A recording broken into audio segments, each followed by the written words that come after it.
everybody. We are back on the scene. This is Joe Ryan with the Stamford Sports Scene. Tonight, we have Scott Ericson. If there was ever a man who was born to cover Fairfield County sports, it is Scott Ericson, his father, one of the longtime respected officials in the area.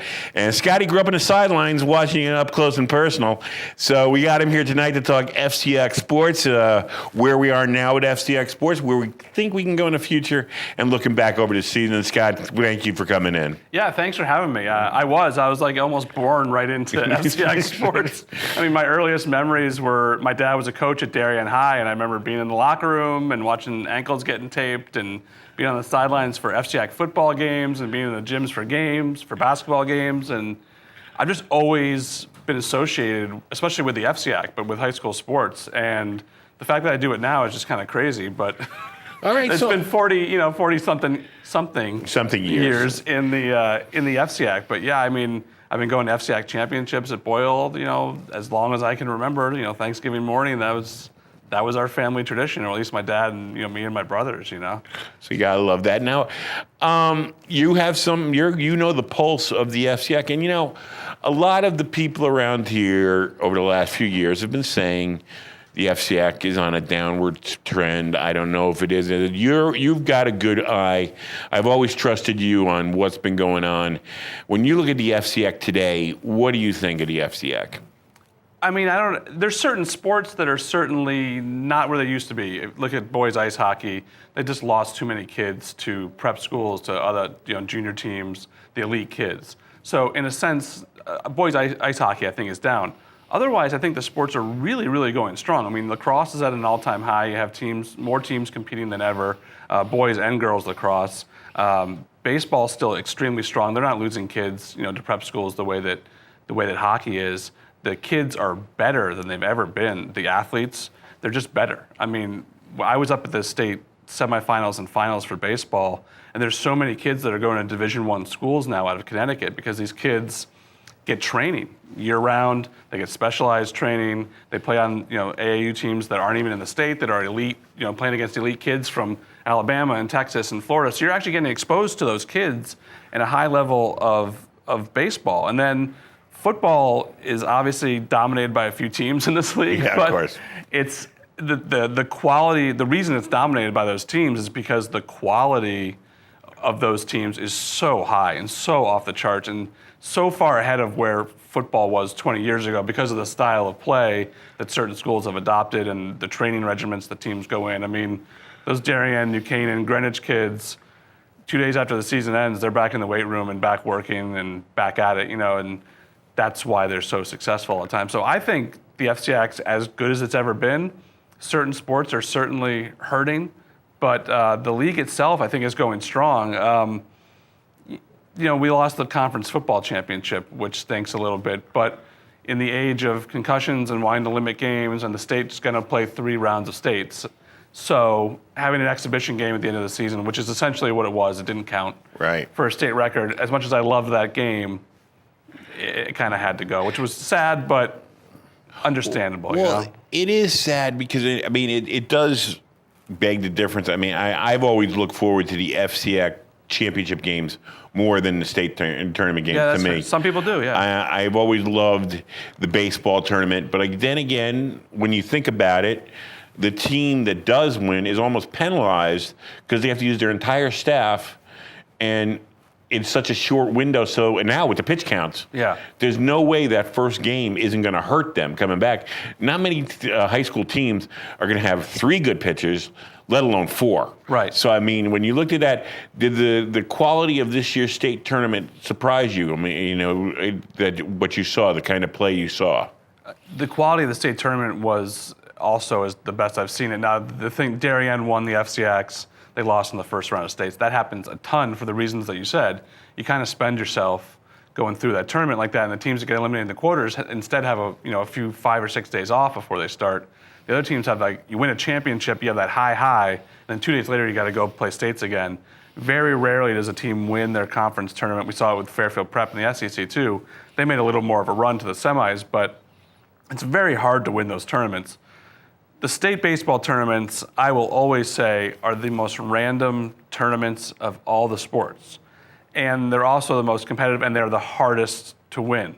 That's what makes a team like Amity, who played in 5 straight championships. This year they made the semis, which was 6 straight semifinals. In a single elimination baseball tournament, that is so hard to do because even if you play great, a ball could hit the lip of the grass or some weird thing could happen in baseball. One kid slips here or something.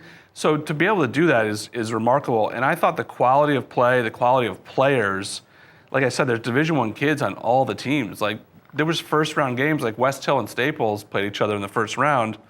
That could have been a state semifinal or final. The teams were so good, West Hill had like a lower record this year because they hit a rough patch. But when you throw your number 1 pitcher, John McDonald, and that's what happens in the first round of states. All state. Going to play Division I baseball. So that's who you have to deal with. Ansonia was like a 33 seed or something.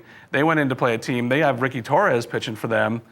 So when he goes onto the mound, you have a chance to win that game. They lost 1-0, but they could have pulled the upset because he was on the mound. They would have lost the next round 14-0. But right.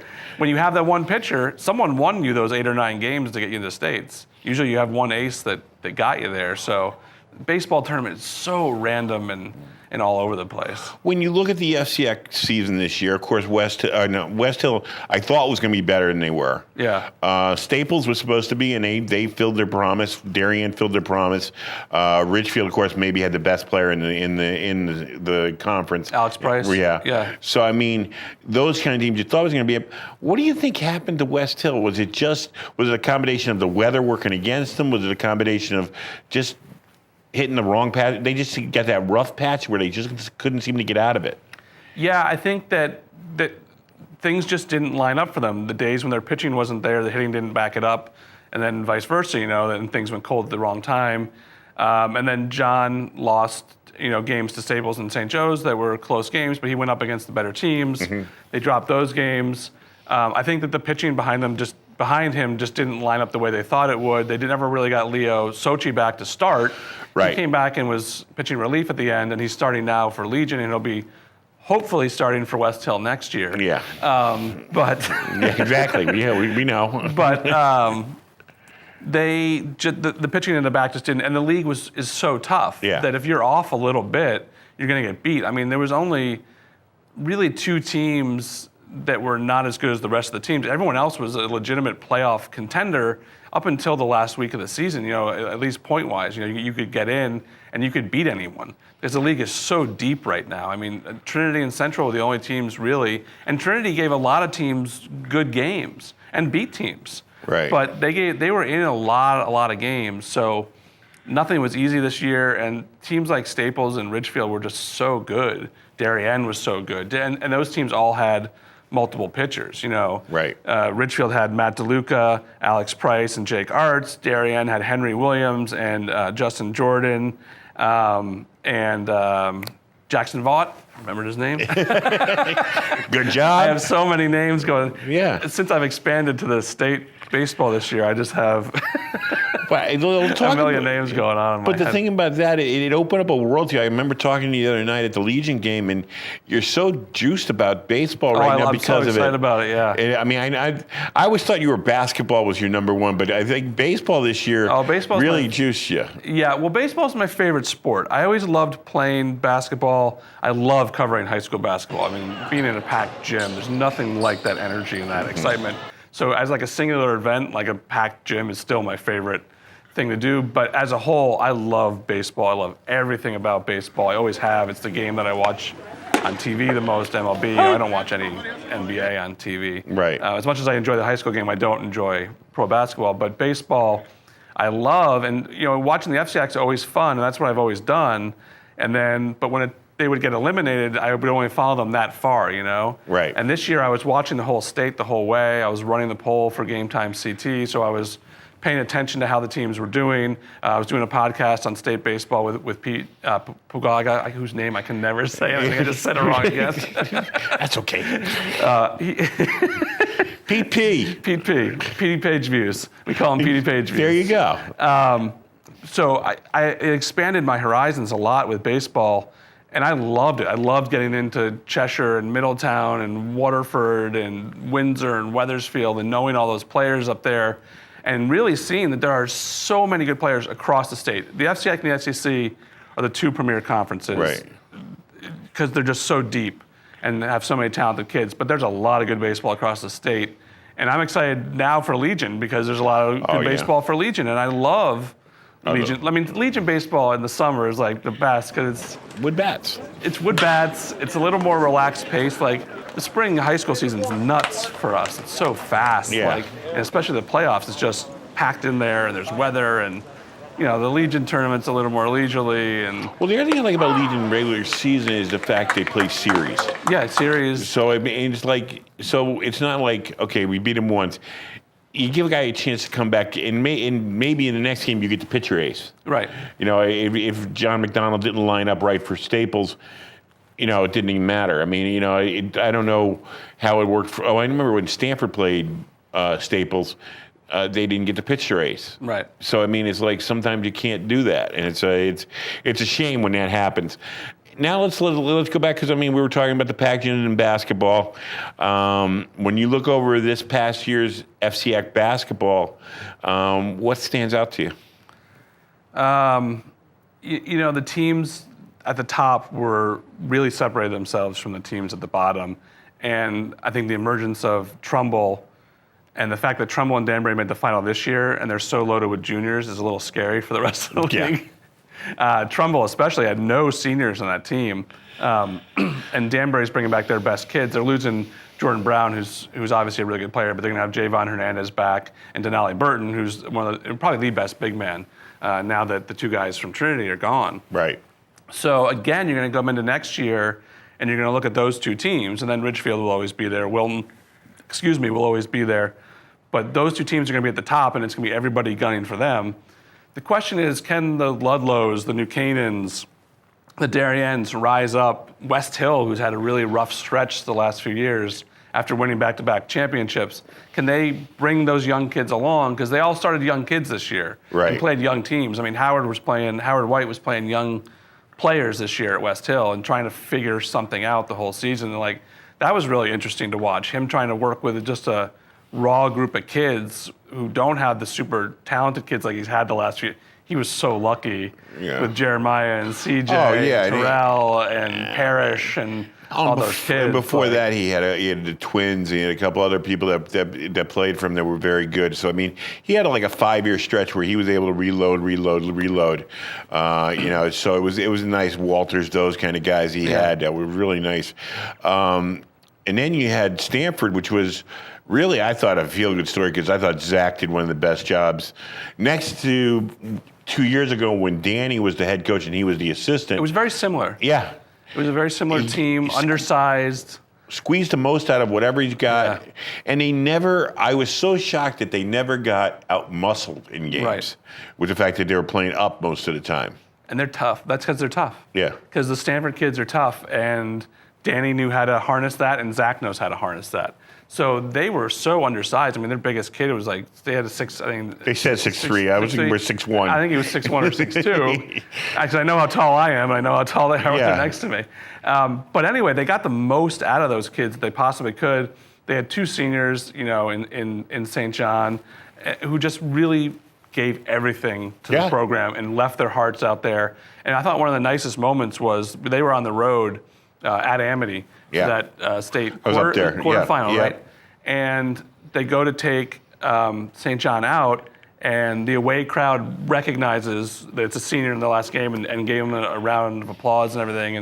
And then he comes over and hugs Zach and hugs JJ, and those moments are what you kind of do this job for. Those little moments that happen in a split second, but. The humanity comes out. It's a humanity comes out, and it's just, we've obviously watched him. We watched Tevin play for 4 years. I mean, so we knew who he was. You get attached to these kids, especially when you're in a city like we are. When I'm in Stanford covering the basketball teams, you really get to know those kids, especially kids that play 4 years. That's the way I felt about Jeremiah when he played here, and Tiana from the girls team, and Alexa this year. You build a relationship with these kids. That kid, Eric Yeah. Malfo. Who's he? Never heard of him. Covered him in high school and then through Legion. And Yeah. Legion, I really developed relationships with kids because it's so many games. Yeah, exactly. Especially in the state tournament when you're in Middletown for like a week, And the other thing is, like, the thing we had to just, you get to see them in warm-ups. They come over and talk to you, and it's just a fun atmosphere that Kevin puts together.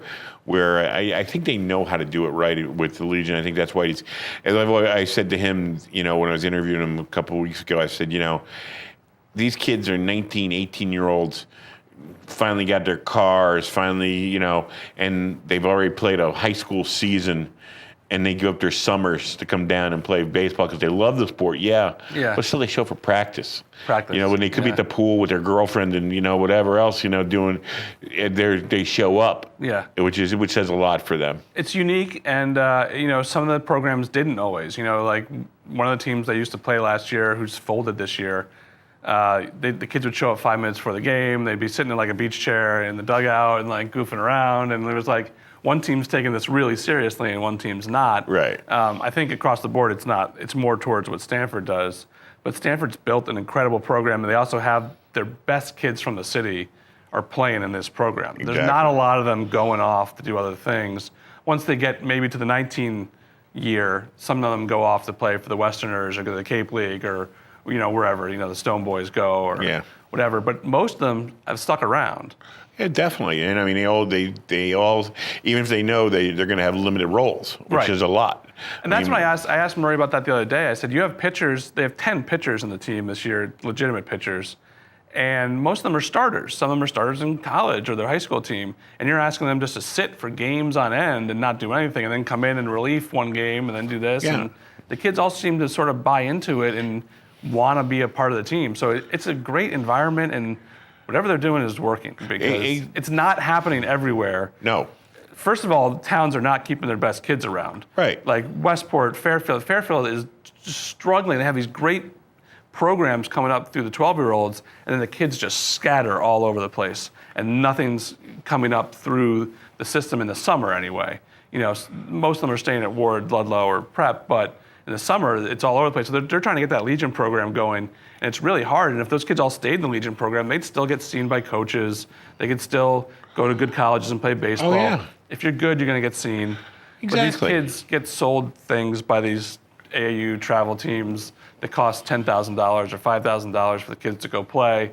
We're going to travel. We're going to go here. We're going to go there. The parents buy into it. The parents can afford it.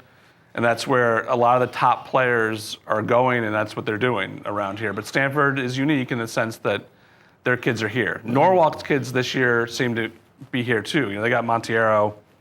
They have a few other kids back from college. So they seem to have some kids back now too. They're really good players, Well, I mean, it is a special thing when they do with the Legion, and Chris Sabia put together, and unfortunately he passed away last summer, but he put together the right people coaching the team, I think, and he always he was at every game. He took personal interest in every player. Yeah. And I think that's helped a lot because I think everybody knew, and you watched the other night at the senior game. The guys got there early on the junior teams to watch the games. Yeah. They support each other, which I think helps a lot with keeping the continuity and keeping the relationships growing. It's a family thing they have going. Obviously it's a team and kids have to try out and make the team and everything, but they try to keep that family thing going. That's what you said. You always see the junior team at the senior game, the prep kids at the other game, the senior kids at the prep games. Like, it goes backwards too, not just the kids who are trying to work up and impress somebody, but the senior kids I see them all the time at the games. And then you see the alumni back all the time too, walking in with the jerseys. Oh, yeah. Kevin Stone was there the other night. Working the lights. Right, working the lights. But that's the great thing about Stanford baseball is it goes back through the generations, and it's connected to families in a way that no other sport really is in this city anyway. No, I agree with you there. One thing, just to finish up on the basketball. Yeah. Trinity Catholic had to face Danbury twice, and Danbury just seemed to be their kryptonite. Yeah. But they were a team that sometimes didn't seem to be on the same page when they were out there. I would agree with that. And I mean, it just seemed that there was, sometimes it seemed like there was 4 and 5 players out there and they needed 4 different balls. Right. I think that what they lost in Pete Galgano was really tough from the year before. He was a point guard. He wasn't obviously the star of the team, but he kept things calm. He knew when to pull the ball out. He knew when to settle things down. He knew how to move the ball around between those players. He knew how to get the ball down to the post. He knew how to swing.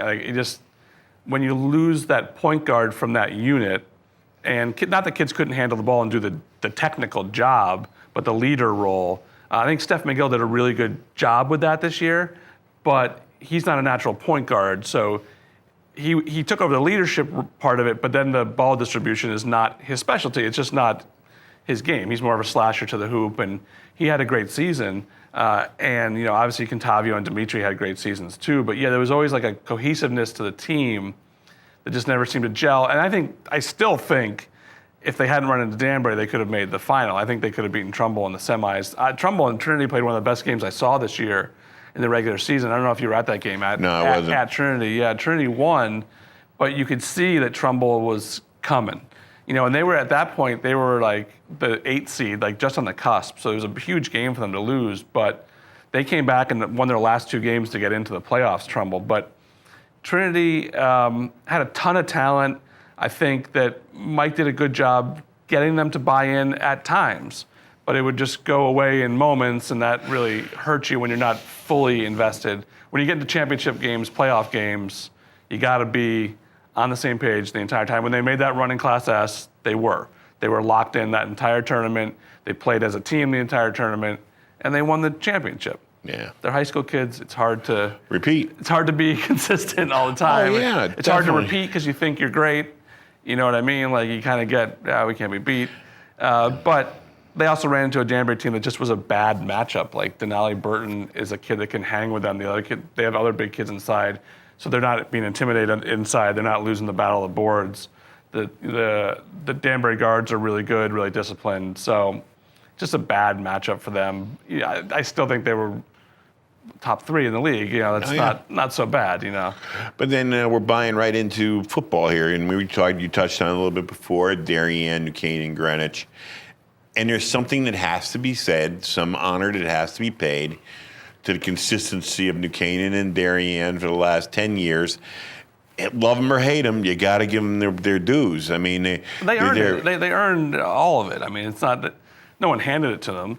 They built youth programs that feed right into their high school programs. They got kids who buy in. Like I said, they go to the weight room when the season ends. When you go to other schools, that's not the case. They are struggling to get a few kids into the weight rooms at some of these other schools. That makes a difference. The kids are all in competition with each other. There's like so many kids that come out for the team. They're all fighting for spots, especially the sophomores and juniors and stuff. So they've done it the right way. They put a feeder program in. That's what Johnny's doing, Johnny Marinelli at Greenwich now. Getting the GYFL to learn the system, learn the calls. You're not learning all the plays, but you're learning the basics. So when you hit high school, you understand the basics of the offense. You understand the basics of the overall what they're trying to do. It makes a massive difference. These are all also one school towns. Right. So that's possible. In Stamford, it's almost impossible. Right. You have 3 high schools, 4 if you talk about King, and the middle school system is such chaos where the guys really just care about winning middle school championships. Exactly. And those bragging rights, and they don't really care what happens to the kids that come through the high school. And the kids you see it all the time, they're just not ready to play when they get up here in so many ways. Some kids are, but not enough. No. And there's certainly nothing cohesive in a transition going from the middle school leagues in Stamford into their high school programs. Nothing's the same. You're starting over from scratch almost with a whole new system, whole new program, and it's really hard. It's a really hard thing to do, and it's not just Stamford. It's Norwalk that is that way too. Yeah, sure. It's, but like they say, the suburban schools against the urban schools, there's always going to be a difference. I mean, right. Especially when you have to. Football's a war of attrition. You have to get, 30, 40 kids if you want to make it legit. I mean, Trinity, which probably had a more consistent football program with Panapata, but he'll have his down period. Then he'll get his every 4 years, or he'll have that junior, senior being, and hopefully we'll get back to that again. They'll still be there. I think they can. I mean, they're always competitive. Yeah. So I mean, well, I'm just worried about the school. The school itself, I don't know, but if the school's there, the football team will be doing well. I mean, Donnie just does a really good job getting those kids to play in a system that's not easy to play because you're asking them, many of them, to go both ways. And when you have that small of a team, you're asking a lot of your kids, and you have to play a different style of football. And they've been able to do that pretty successfully over the last few years. Whether it's wins or losses all the time, but they're always there. Trinity's always a tough out, even if they don't have a great record. Definitely.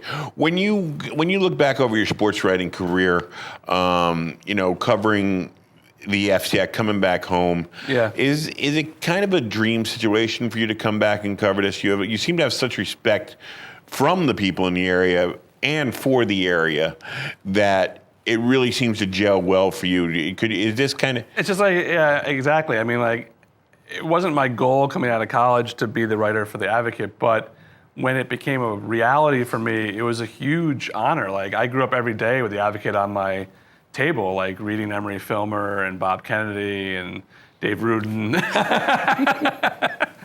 Bob Greeny, Rich DiPreta, really. So when I got the job at the Stamford Advocate, it was a huge honor to me, and to be able to spend time doing this thing that I love. I obviously love local sports. I love this area to live in. I've lived here my whole life. I'm raising my kids here. My kids are hopefully going to play FCX sports at some point, and continue the tradition. I'm bringing my kids to games now. It's important to me, and there's a few other jobs I could think of that would be amazing, but this is pretty good. This is a pretty good job for me, and it's a great fit. I have a passion for it. I really love doing it. I love being a part of this community. I've loved getting to know the people of Stamford, because I'm not from Stamford, but I've gotten to know people, and it's a great, great sports community in so many ways. And I mean, that's the one thing I worry, because, right now I'm not really writing for anybody, but the thing, as I used to explain to people, is, everybody'd love to be in the back of a Yankee room and you're having Aaron Boone calling you, but you're one question of 50 other guys getting the same answer and using your answer in the paper. Right. When you and I develop relationships with coaches, one-on-one relationships with players, you get to know them. You get to know them. You know their kids. You know what they're about. When we're talking. People will know later. I talked to Chris Russo tonight too, right? Yeah. And Chris Russo was talking about how these guys in the mainstream media, the big time guys you see, don't get the trust and the relationships with the kids and the coaches that we get. Yeah. Because they're trying to make a big headline, a big splash, where we're sitting there going, do we really need to say that, or do we really need to, what is it? I think we do. I think we should. I don't know if we all do, but we should treat the kids with respect in that regard. We should be covering the stories, doing our jobs as journalists, but we're also there for the kids. So the best things that I hear back from my job is hey, you wrote this story about me a few years ago, and I have it up on my wall, or my family has it in the house. That's just the greatest thing in the world, You've touched that family's life in a way that I don't know if you can if you're a national beat writer for the Red Sox. Sure, that's a great job. You get to watch Major League Baseball, you get to write about it, it's fun, you get to do the travel, but you do miss those relationships that we build doing this job.